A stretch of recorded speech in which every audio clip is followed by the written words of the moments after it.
Romania is the largest country in southeastern Europe. It's a country with a long and bloody past.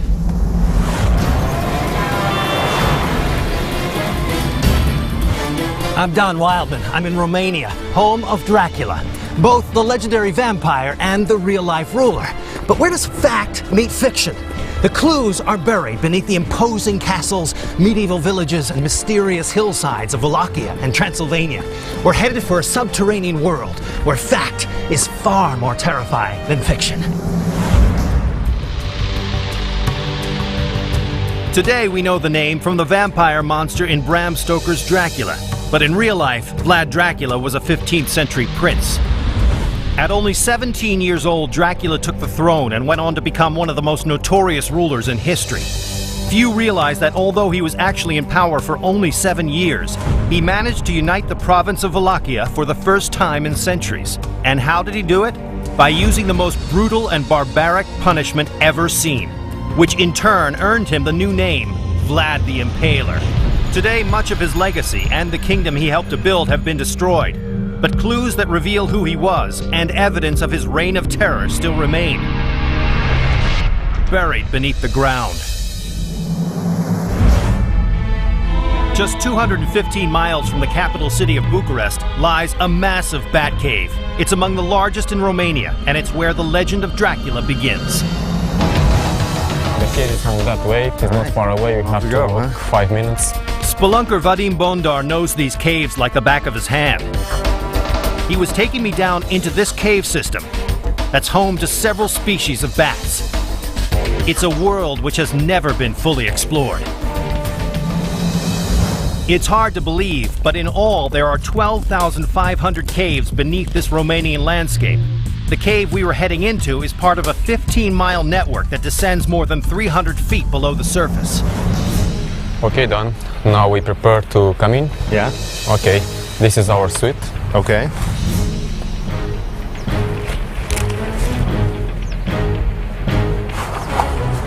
Yeah, it's okay. You have comfortable here? All right. Let's go. Okay, let's go. Okay, this is the gate. Reservation here. The lamp, please. Down into this cave.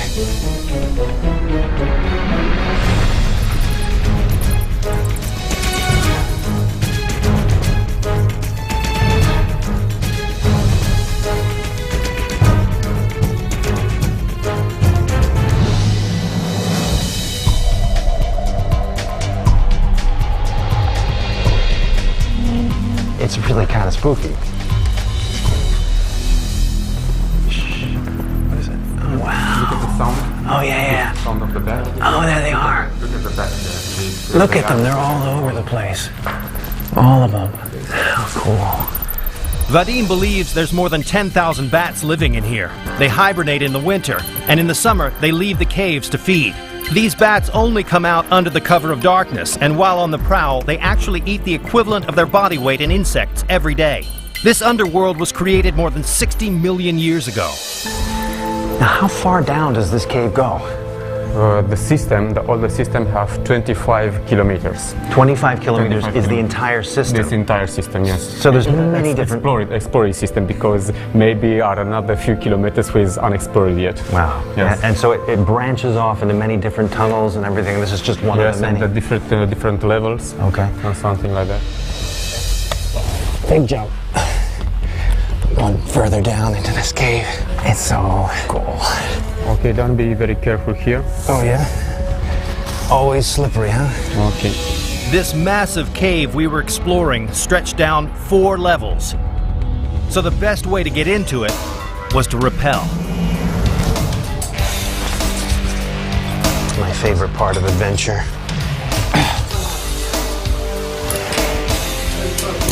So we can't get there by the trail, so harnessing up. Professionally harnessed. These guys are good. Okay.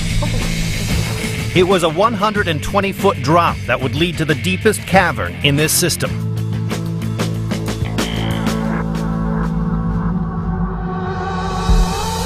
You have another 15 meters. This is the last level of that cave. Man, this is beautiful. Wow. Listen to the echo. Hello!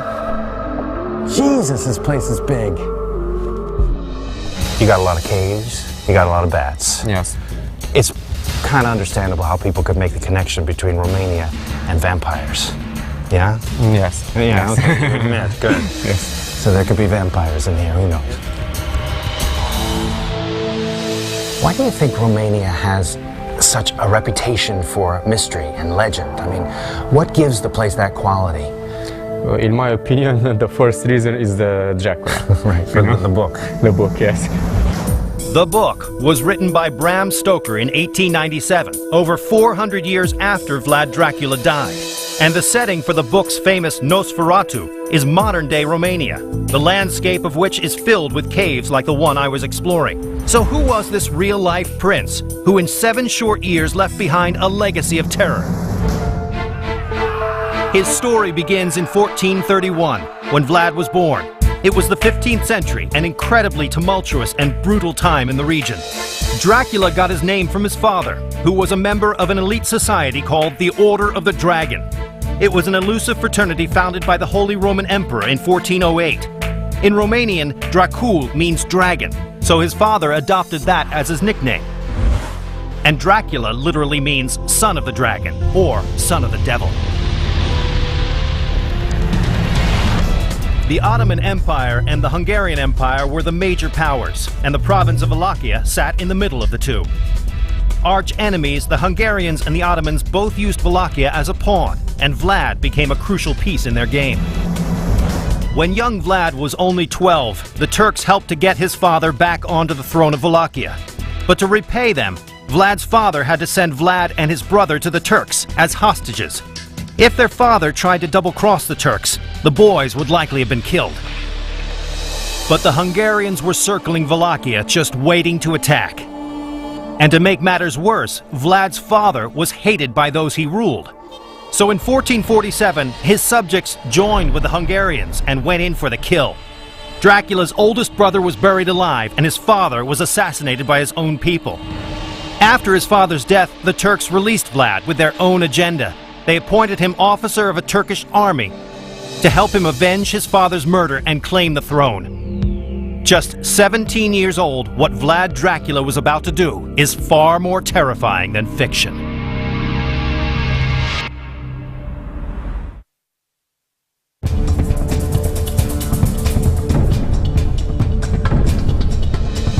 Romania's landscape is as rugged as its history. Castles and fortresses are everywhere, but none are more foreboding than those inhabited by Vlad Dracula. In the 15th century, Wallachia's relationship with its neighbors, the Ottoman Empire and Hungary, was volatile. Alliances constantly shifted with the wind, and the backstabbing continued even while Vlad was in power. He returned to Wallachia in 1447. His reign of terror soon began, and for the next 30 years, the Wallachian throne changed hands several times. While the myth of Count Dracula is frightening, the story of the real man is downright terrifying. And it all started in Dragobista. Prince Vlad Dracula returned home, his father assassinated, and his brother buried alive. He was surrounded by enemies, Ottomans in the south, the Hungarians in the west, and always assassins operated from within. To defend his title, he fortified his capital, Dragobista, against attack, and plotted a revenge so bloody, so gruesome, that it would one day earn the young prince a new title, Vlad the Impaler. At the time, Dragobista was the capital of Wallachia, which is now part of modern-day Romania, and was the site of Vlad Dracula's family fortress. Parts of the castle at Dragobista still exist today. It's just a shell of what it once was. But what happened here would cement Dracula's grim legacy. And today, the evidence is 30 feet beneath the castle. Petru Virgil Diaconescu is an underground expert who could take me down into Vlad's secret world, and Ramona Niakshu came along to translate. Hi. We started at one of the most intact parts of the fortress, the tower. So this is Vlad's tower, huh? Yes. Man, it's beautiful. Before we went underground, Okay, we can climb if you wish. we needed to go up. Oh, yeah. Wow. Wow, this is it, huh? This is where Vlad Tepes stood, looking over his lands of Wallachia. Wow. Amazing. In 1462, 15 years after his return to Wallachia, alliances had changed again, and Vlad was against the Turks. The Turks counterattacked, entering Wallachia with an army 3 times as large as Vlad's. He retreated to Dracul, leaving a path of destruction in his own homeland. He burned his own villages and poisoned his own wells along the way, so that the advancing armies would have nothing to eat or drink. But the worst was yet to come.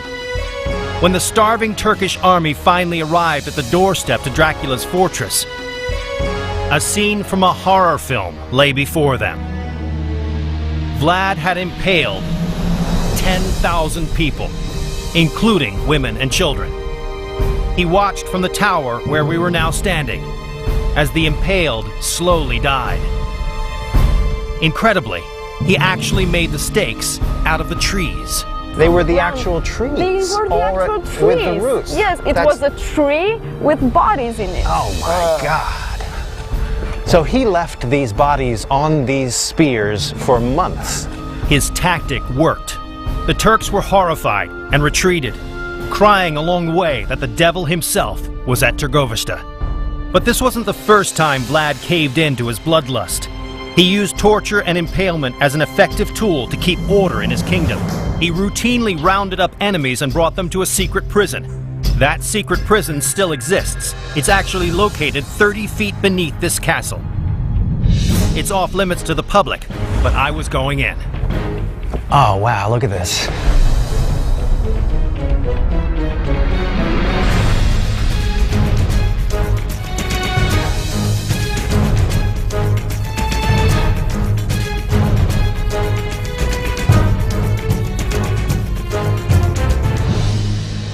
So this is the actual prison cell for his prisoners. This is the prison cell, yes. Here were held until they were convicted. I see. But here we have 2 rooms, 2 identical rooms, yes. From here we are entering another room.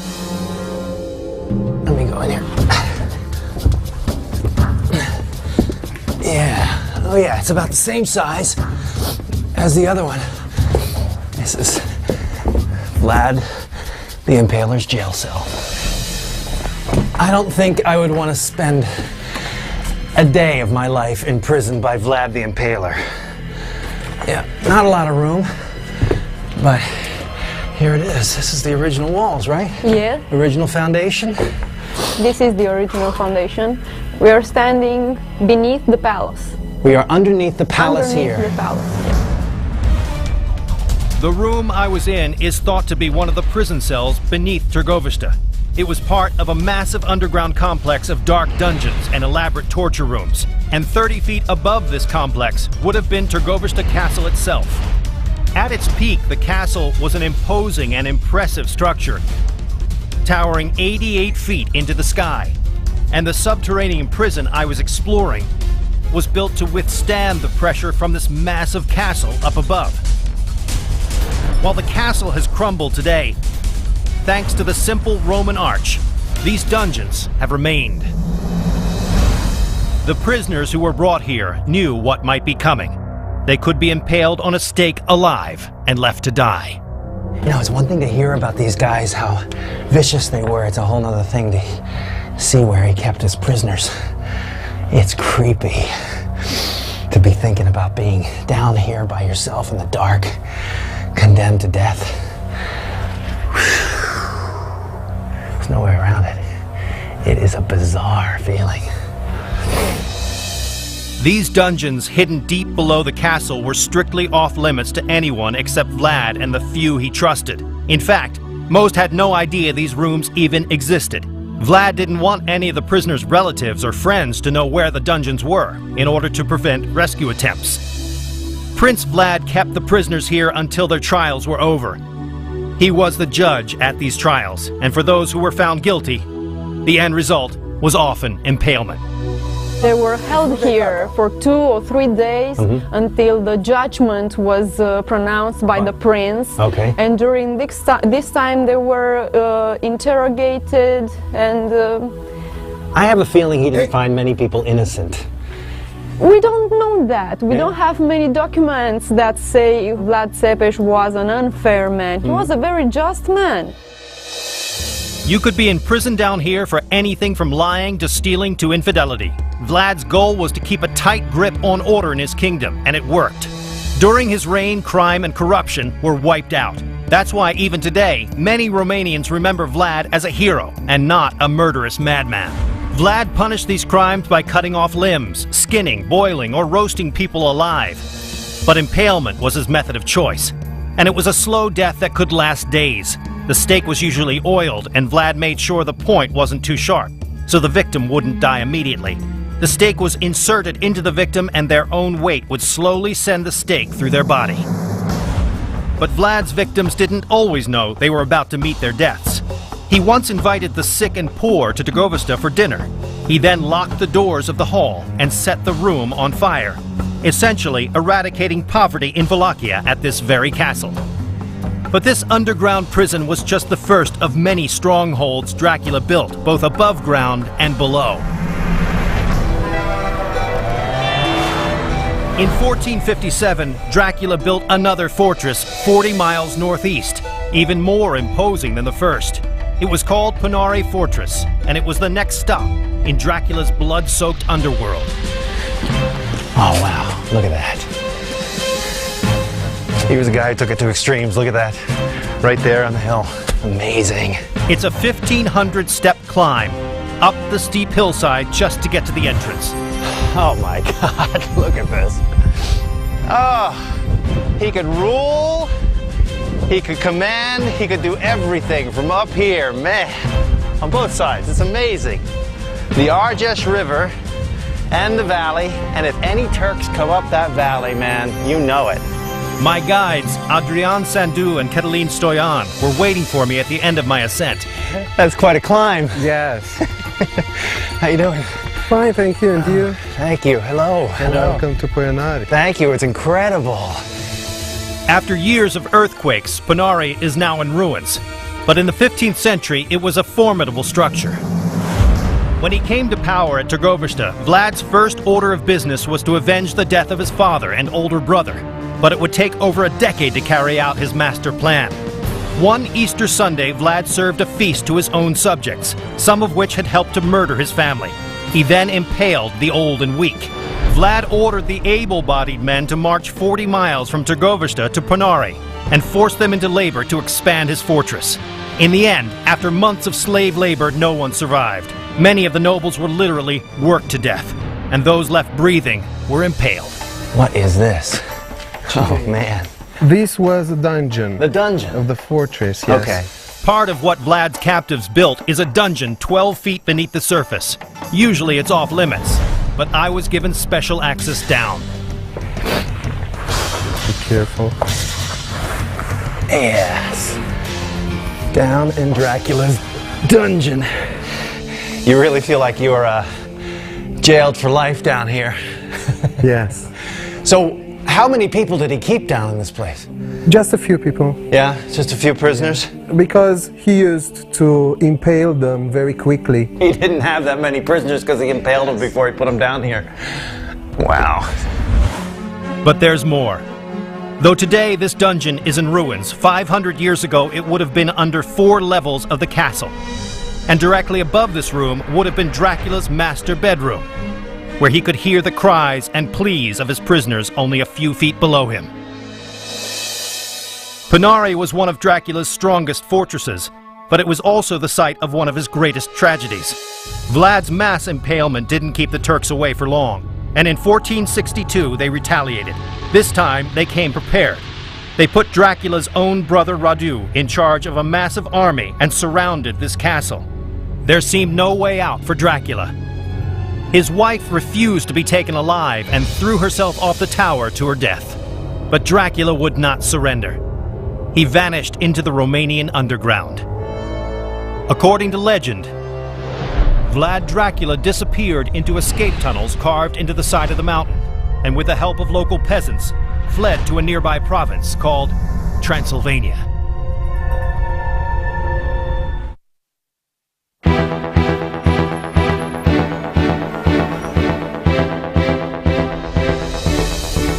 In 1462, the Turks, led by Vlad's brother Radu, took control of Wallachia.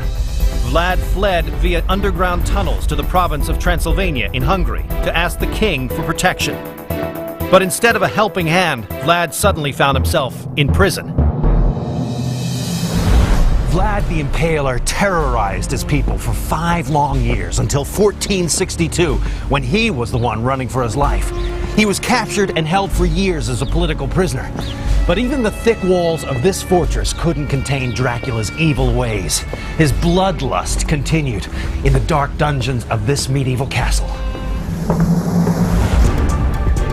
It is called Hunandora Castle. The original fortress was built here during the Roman times, and over the centuries was transformed into the castle that held Dracula. It has seen sieges, withstood cannon fire, and was even burnt to the ground many times. But despite its active past, the skeleton of the castle is still here. And my guide, Sorin Tinku, knew exactly where the off-limit places were. This is only original door that we have. This is the sole original door? Yes. Oh, wow. It's made from oak with iron. That's beautiful. This is another area that we are not showing to the tourists. Okay, private access. Yes. Huh? What you can see in here is the wall from 14th century. I was getting special access into the 14th century fortress believed to have held the man behind the myth between his second and third reigns. But 7 centuries ago, this castle would have looked much different. The old fortress had only a single tower and was built on a solid bedrock foundation with stones gathered from nearby mountains. But in the 15th century, it began the transformation into both stronghold and palace. With tensions still high with the Turks, it needed to be safe. But it also needed to be a castle fit for a king. In 1441, the Hungarian king added 7 towers. He also added grand halls, guest rooms, and a chapel. The unique engineering combined late Gothic styles with early Renaissance, making this castle an architectural marvel. But that's not all. By building a castle on top of an existing fort, he created an interior and an underground. Sorin led me to these restricted passages deep below the castle. Hey, look at that.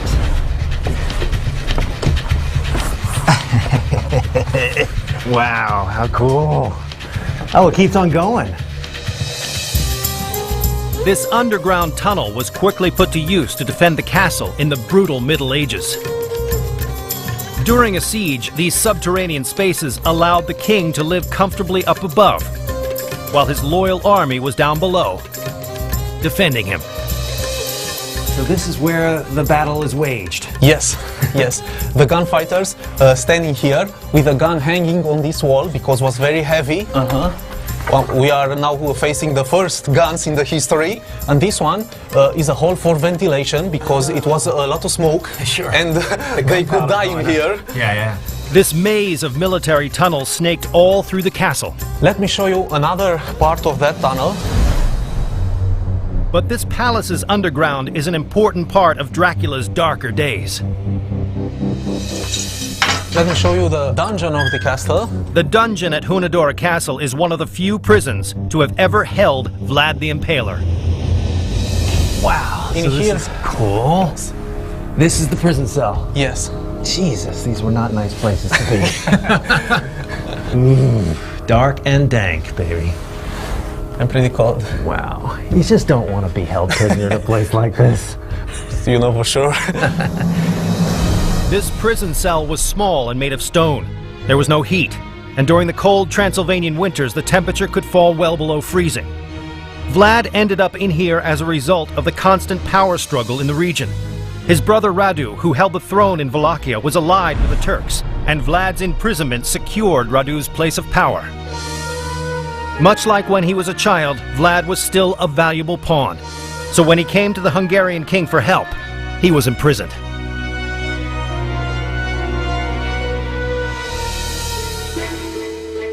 Like most dungeons in medieval Europe, this isn't someplace you want to spend the night. It's a dark and eerie subterranean space.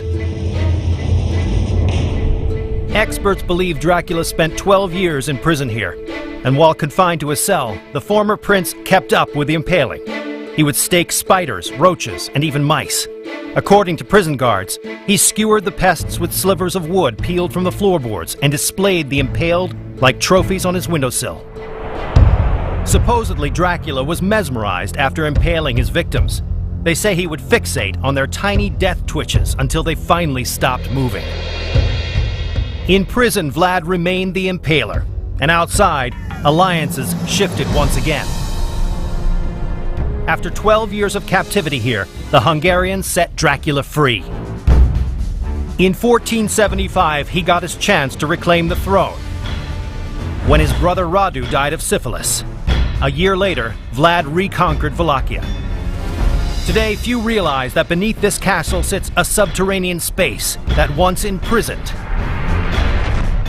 one of the world's most ruthless leaders.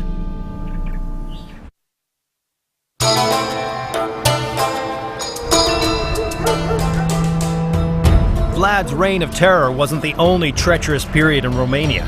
During World War II, Romania found itself making and betraying alliances once again. In 1940, Romania joined sides with the Axis powers, supplying the Axis with oil, grain, and other industrial products to fuel the war machine. Because of this, Romania became a main target of the Allied forces. By 1944, Romania switched sides, and then it was the Luftwaffe targeting Romanian soil. But regardless of alliances, during World War II, bombs were a constant threat. The Romanians needed someplace safe to hide, and that place was underground.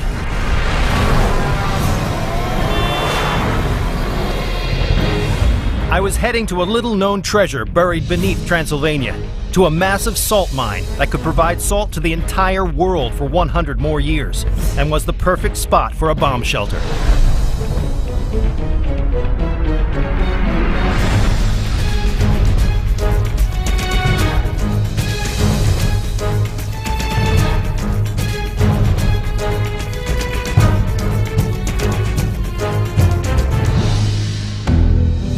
This is a long and mysterious passageway, isn't it? Yes, it is. My guide, Don Mera, knew the salt mine story better than anyone and could easily navigate these immense dark tunnels. How long is this? 526 meters we will pass through this tunnel, and then we will enter the salt mine. So 1,500 feet, this is the... Yes, it And is. how far below the ground are we?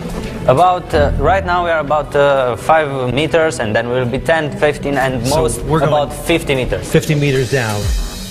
This mine is among the largest in Europe, covering almost 54,000 square feet. That's more than an acre. And it's among the oldest and most important in Transylvania. The color is surprising of this. I mean, it's quite... Yes, actually the walls are black. Natural color of salt is white, and massive salt is translucent. But in the Second World War, the salt mine was used as a shelter. Huh. And that is why the walls are black. They made fire here to get warm and to prepare food. During World War II, Romania lost much of its land, and Vlad's former empire was essentially cut up into pieces. Romania sustained heavy bombing throughout the war. Thousands sought refuge in the empty salt mines like this one throughout the country. This empty cavity in particular was the perfect bunker. It was 150 feet below the surface and could sustain massive bombings, and its arch-supported ceilings ensured the shockwaves from bombs couldn't destroy it. When the war was over and people moved back to the surface, Romania was under communist rule. The Iron Curtain wouldn't be lifted until 1989. But the history of this salt mine goes back much further than World War II. In fact, this natural salt deposit is 13.5 million years old. So, you're saying this solid wall is all salt? Yes, it is all salt. It is taste it. You can taste it. I'll take that It little is- piece there. That's salt. Yes, it is. How much salt is down here still? There's about 38 billion tons of salt. 38 billion tons of salt. Yes. Still remaining in these mines. Yes, exactly. I can't even conceive of how much that really is. On this site in the 2nd century, the Romans began mining this precious commodity, a process that would continue to be done here by hand until the 20th century. Today, the mine is made up of several large rooms, some over 100 feet deep. All the salt mine was done by hand, so only hand tools, nothing, no explosives or other machines or mechanical machines. So are we seeing pickaxes? Yes, exactly. Huh. Everything. And was how done many by- people were working down here? The most were about 300. Long before the salt mines provided safety to Romanians, they were seen as a source of income for the different generations and civilizations that lived here. Salt was as good as gold and was used as currency in the ancient world. Roman soldiers were paid with salt, or salarium argentum's, the root of the English word salary. The Greeks even traded salt for slaves, creating the expression, not worth his salt. Down this way, huh? So the person with the salt was the one with the power. That meant I was walking in an ancient gold mine. Look how huge this Big, place isn't it? is. Unbelievable. How high is that? That is 40 meters. 40 meters, 120 feet. And if I was up there, what year would that have been? 1868. 1868, and we're Yes. standing where? 1932. So they did all that in about Yes, they did. 50 years. Amazing. When Vlad came to power, the abundant salt deposits of Transylvania were still being mined. Vlad Dracula also used the seemingly innocent commodity for more sinister actions. It is said that he would skin the feet of his prisoners, coat the wounds in salt, and let goats lick it off. Just another way to keep order in his volatile land. From the Romans paying their soldiers, to Vlad's use of salt for punishment, to saving lives in World War II, these salt mines have always been an important lifeblood in Romania.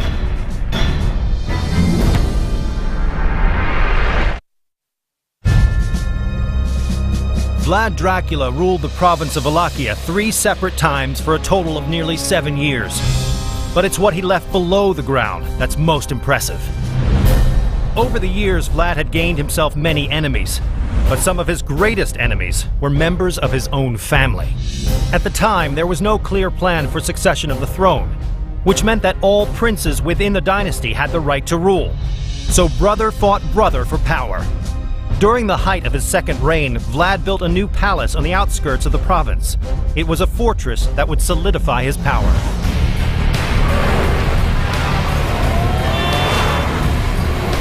In 1459, Vlad turned a small fort in the remote town of Bucharest into a princely palace now called Curtea Veche. He built a massive citadel and surrounded it with his loyal subjects and wealthy merchants, and Bucharest soon grew into a political and economic power. Unfortunately, like a lot of medieval buildings, the palace was ravaged by constant warfare and fires, and today much of Curtea Veche is in ruins. But deep beneath the ground, a small piece of Vlad's grand palace still remains.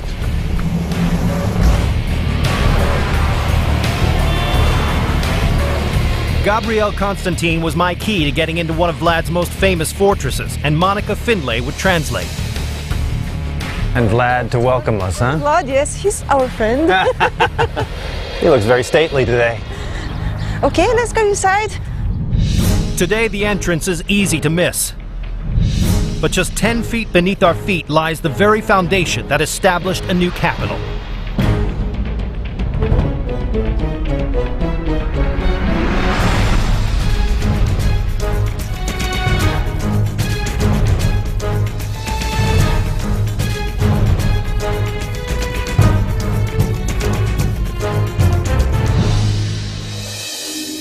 Oh, it's amazing. It's huge, huh? This subterranean space is all that remains of the fortress responsible for the development of modern-day Bucharest.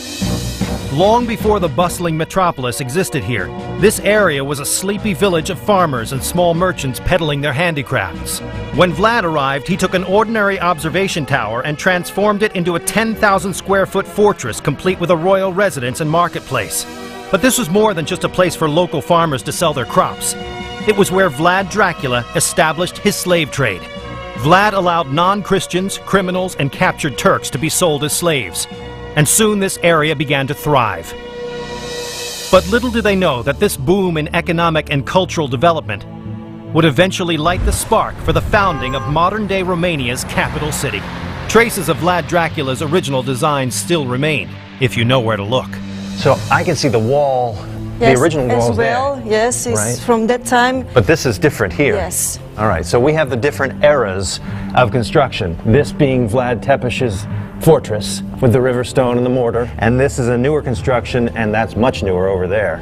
For almost 2 centuries, Vlad's successors built their own extravagant castles right on top of the existing structure, essentially burying all that remained of Vlad Dracula's original design. Today, these passageways snake beneath the streets.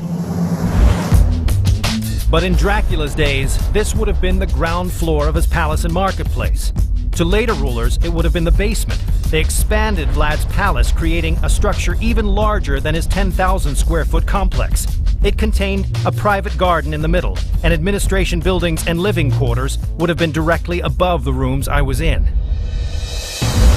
In the late 18th century, a new castle was built not far away, and eventually this castle fell into disrepair and homes were built around it. Until finally, during the communist era, buildings covered the entire area, effectively paving over Romania's dark past. Most have no idea that this piece of Dracula's life still exists.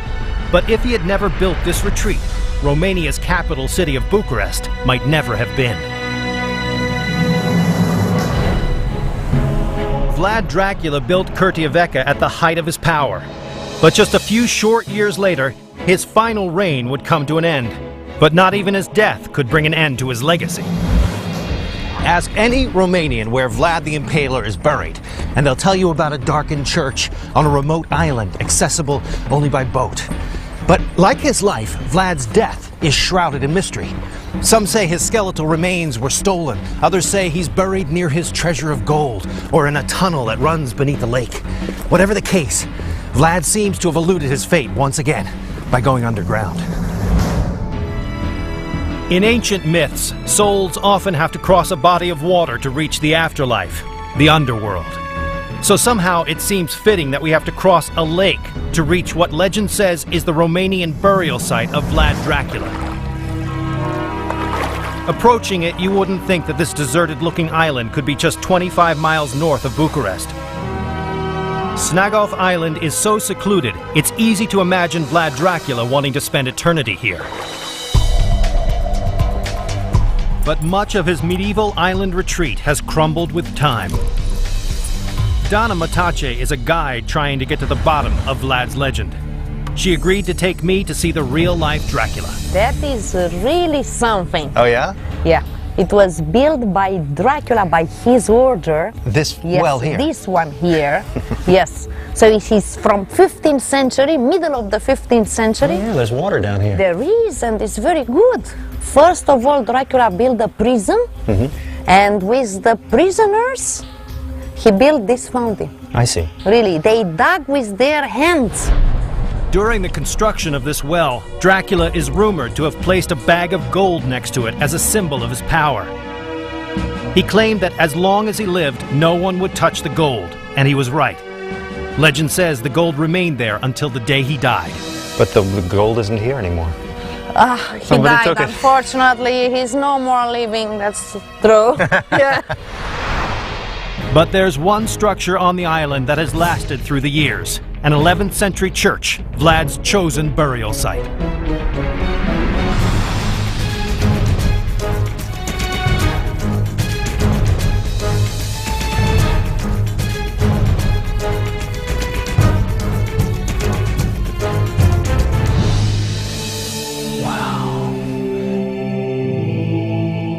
You can feel his presence. Oh, here we go. There he is. Look at him. Look at him, Hello, please. hello. Yes. He is here. Vlad the Impaler. Yes. This is his tomb. This is his tomb. Yes, this is his tomb. His remains are under here now. We think so. This is the mystery. Some of the people says that he couldn't have been buried in a church after many things he did. Just about every aspect of Vlad Dracula's death and burial remains a mystery. Most sources say that he was finally killed in battle and beheaded by the Turks in 1476. The Turkish version ends with Vlad's head displayed on a stake in Istanbul, as visible proof of Vlad the Impaler's demise. But those who revere his legacy say that his friends buried his head on Athos Mountain in modern-day Greece. So why not put these rumors to rest? In 1935, a group of archaeologists tried to do just that. But what they found buried beneath the site where I was standing brought more questions than answers. They discovered some rich growth, very fitted for a prince. They discovered a special ring with the coat of arms of Dracula. But Vlad's bones were never found. Much like the many myths inspired by Bram Stoker's vampire Count Dracula, many mysteries surround the fate of the real-life Vlad the Impaler.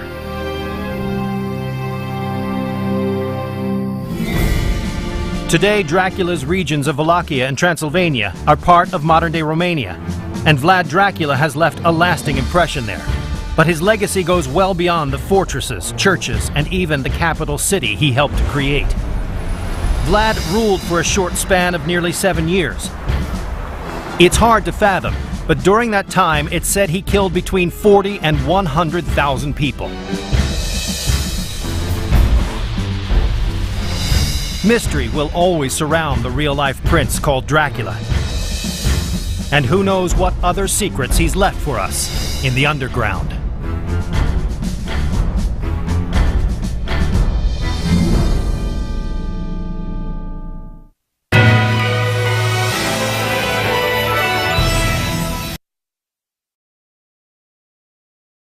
Mystery and legend. I mean, what gives the place that quality?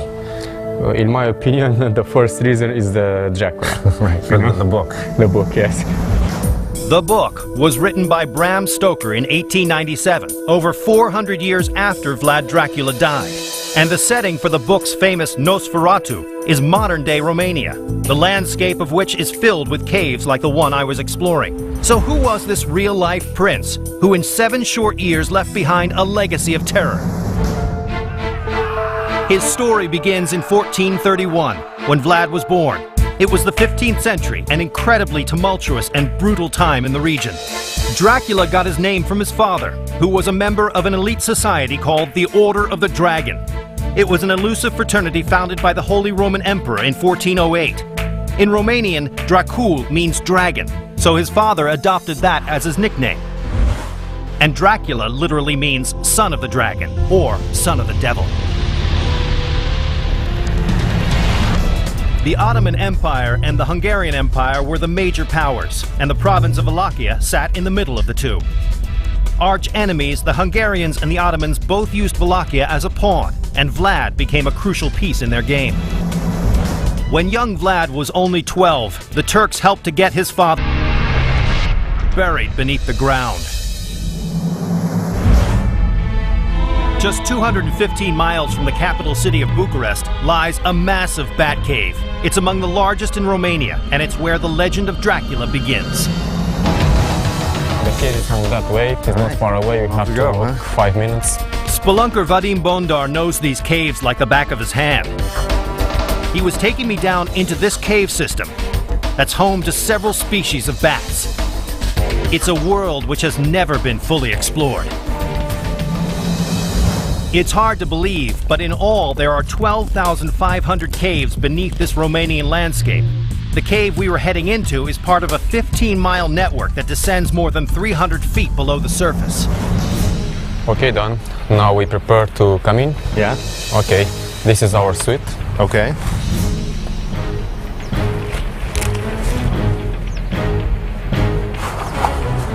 Yeah? It's okay.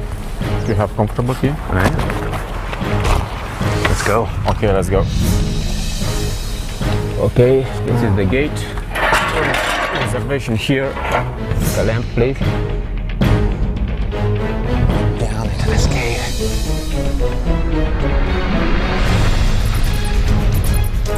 Careful here. Oh, yeah? Always slippery, huh? Okay. This massive cave we were exploring stretched down 4 levels. So the best way to get into it was to rappel. My favorite part of adventure.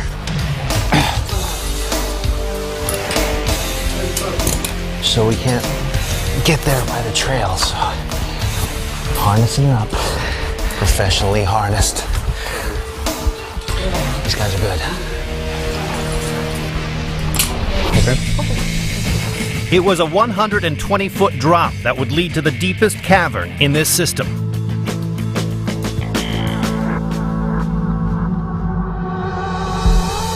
You have another 15 meters. This is the last level of that cave. Man, this is beautiful. Wow. Listen to the echo. Hello! Jesus, this place is big. You got a lot of caves, you got a lot of bats. Yes. It's kind of understandable how people could make the connection between Romania and vampires. Yeah? Yes. Yeah, Yes. okay. Admit, good. Yes. So there could be vampires in here, who knows? Why do you think Romania has such a reputation for...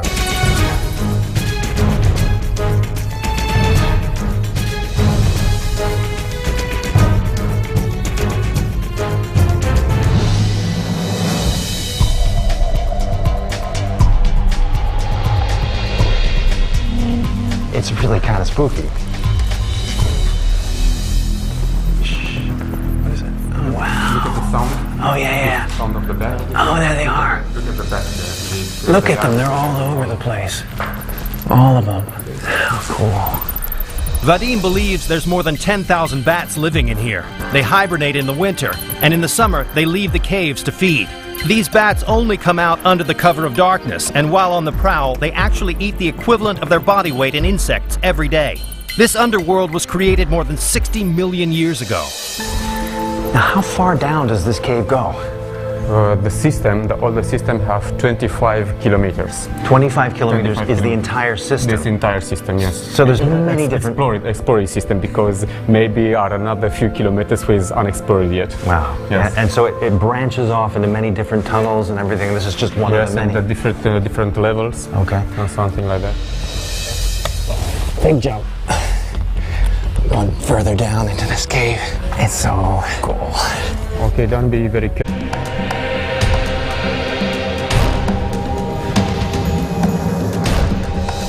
Romania is the largest country in southeastern Europe. It's a country with a long and bloody past.